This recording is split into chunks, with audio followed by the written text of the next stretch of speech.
Hello, this is Scott Baceno, editor of Telecoms.com, here at the Chiran Palace for Huawei's OTF 2024 event, and I'm delighted to be speaking to Mustafa from Turkcell.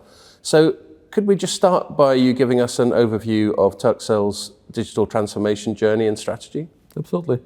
So this year we are celebrating the 30th year for Turkcell, and since its incubation, Turkcell has been the leading mobile operator in Turkey, and it has been the leading technology company as well. We are leading the digital transformation in Türkiye for quite a while now. We are serving 40 million customers and more than 600,000 institutions in Türkiye. I'll start by the traditional telco part of it. In the traditional sense, the customer either calls to call center or goes to a store to change their account, sign up for a new account, or make changes.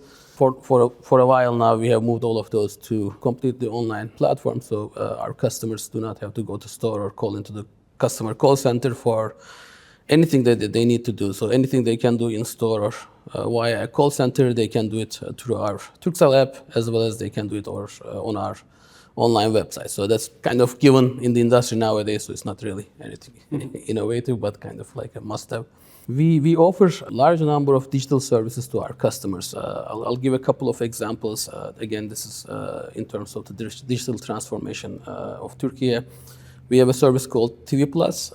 It is a live TV streaming service, as well as a video on-demand service, similar to Netflix, but it also has live TV, so kind of Google TV plus Netflix combined together. And it is one of the largest TV provider services in Türkiye. Similarly, we have the music streaming service called Fizi. We have our online messaging app, instant chat app called BIP, and so on, right? So that is kind of the second part of our strategy in terms of digital transformation. We offer several services to our customers, mainly to the consumers, for digital transformation. So, and the third one is within the company itself, we are heavily leaning towards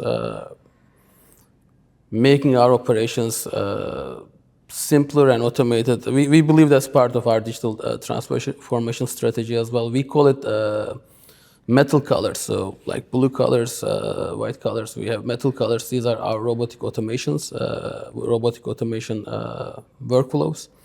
We have more than 2,000 workflows within Turkcell that we use to automate really complex and repetitive tasks. And if you look at Turkcell's workforce over the last couple of years, or over the last 5 to 10 years, it has been quite stable. We have not grown in terms of manpower, but our operations have grown significantly, and our services have grown significantly. Our customers have grown significantly, but we are able to do the same with less number of people, mainly because of our robotic automation investments within Turkcell. So, and it's used by engineers, it's used by finance, it's used by marketing.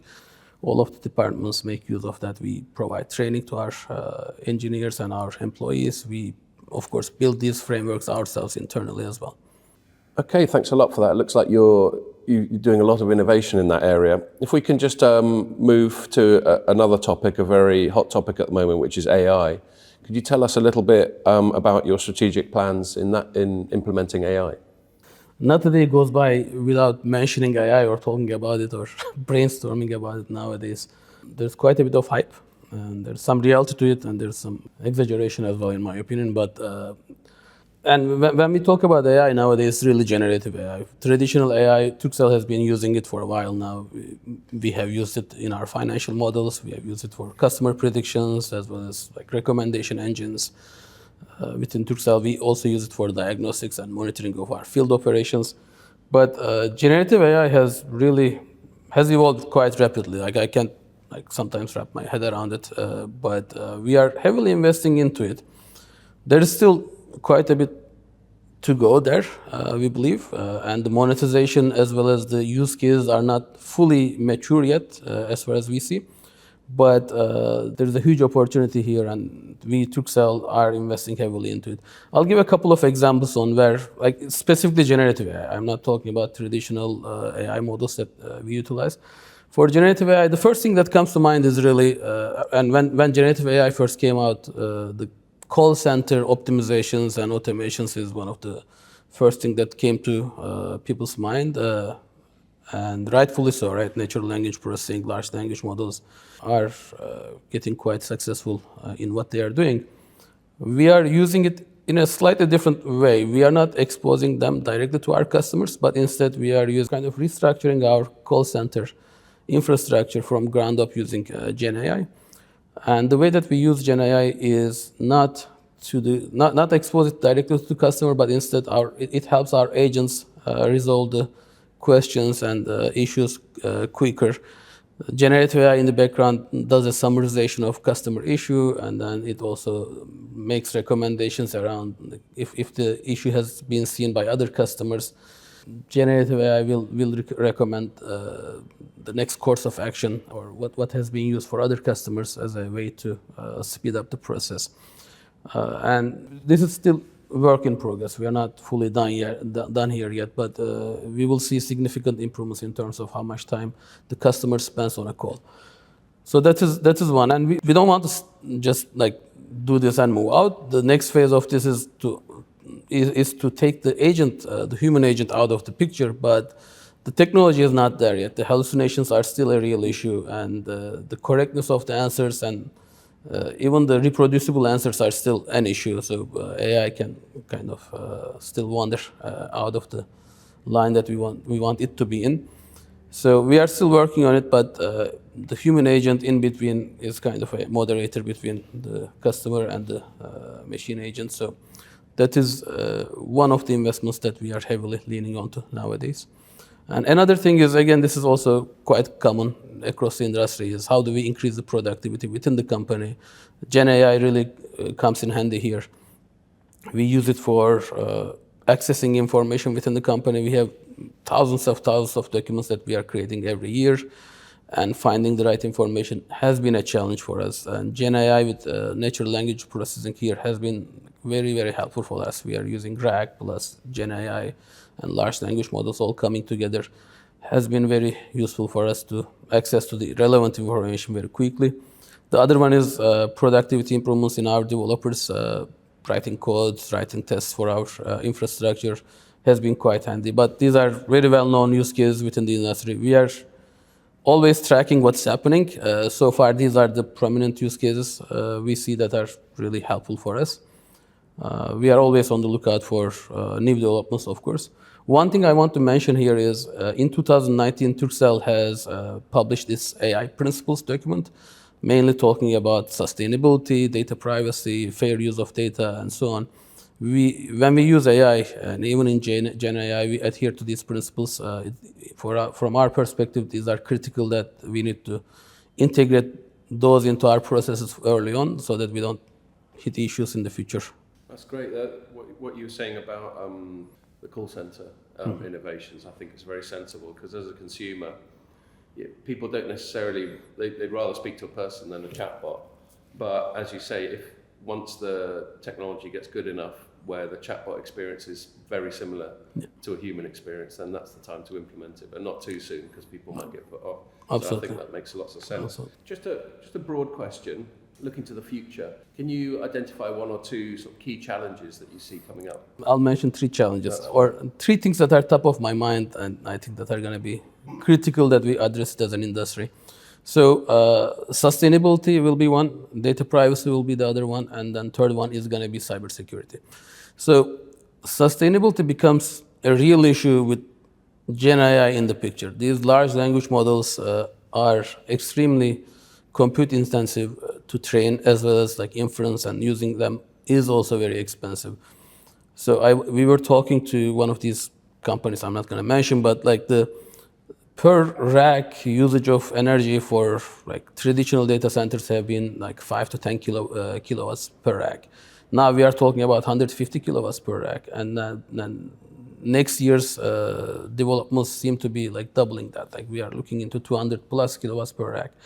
It is growing exponentially, not linearly, and we need to really get ahead of it and figure out a sustainable and green way to provide this energy for the infrastructure. Turkcell itself has been committed to this very strongly.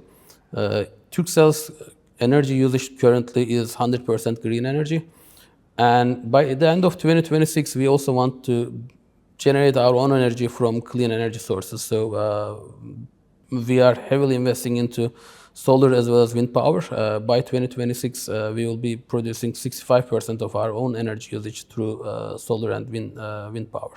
That is on the sustainable parts. On the data privacy, again, these are all common, well-known issues, but I think there's almost this gold rush that's happening in the industry, and people might be ignoring some of these principles. But so data privacy is the other big concern for us, especially with Gen AI coming into picture.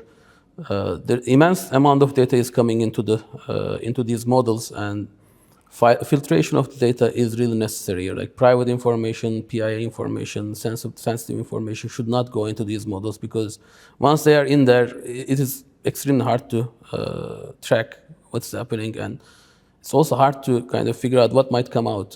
So that is one big concern we have. And then the fair use of data as well is another big concern. The owner of the data, people putting effort into this data, getting this data out, is completely go unnoticed in these models. So we need to address those in our daily work, basically, and we have to do it early on. Otherwise, it will be more and more challenging as time goes by. So the third one is the cybersecurity. It has been a concern for a while now, as things are moving online and as digital transformation is happening all over the world. People are doing everything online nowadays, and the attacks have been getting more and more complex over time. And with Gen AI coming into picture, they are becoming even more sophisticated. People are using Gen AI to further improve like how they attack our systems, how they find vulnerabilities. So we have to be ahead of the game here. We have to make sure that we do not slip here. Like even a single slip will have significant impact on the industry, on our customers. So as Turkcell, we are very committed here. This is one of our key strategic investment areas. We are building internal services as well as services that we give to our customers, as well as give to other organizations, to make sure that we are ahead of the malicious people here. So that has been a concern, but that is something that we really need to invest more and more as time goes by. That all makes sense. So I've just got one more question. If we can go full circle back to digital transformation, but then expand it to the sort of broader ecosystem in which Turkcell exists. Do you have any sort of requirements or a wish list of how that ecosystem could best support your digital transformation? Absolutely. I'll talk about a recommendation to the industry rather than what we need, honestly. So, like I said, Gen AI has been like a gold rush for many people, and then products and services are coming out every single day, left and right. But what I see here is a lack of quality and lack of like well-thought products. So there is this interesting quote that I have seen on a movie called Anchorman. So it says like 70% of the time it works all the time. So it's similar to that, right? The products are working well in specific scenarios, but not really in all scenarios. But when we start exposing these to our customers, I am worried that we might just lose their trust into the system. We might they might lose interest as like I get two good answers, but then I get one wrong answer, right? So especially in telco, right? And when we talk about telco grade, like we have to be absolutely sure that things work well. In my opinion, the industry needs to be a bit more careful here, and rather than rushing out products left and right, we need to think about quality a lot more than what we are doing now. And from telco's perspective, telco, mobile communications, telco in general has been commoditized for quite a while now, right? And people are looking for new ways to generate revenue, new value add for our customers. And this is a great opportunity for that. But we have to collaborate here. I don't see the telco collaboration as much as I would like to.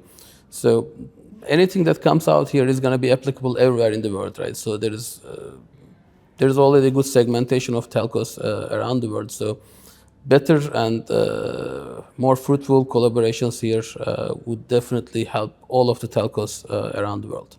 Okay, yeah, I agree. That all makes sense. Thank you very much. Thank you. Appreciate it.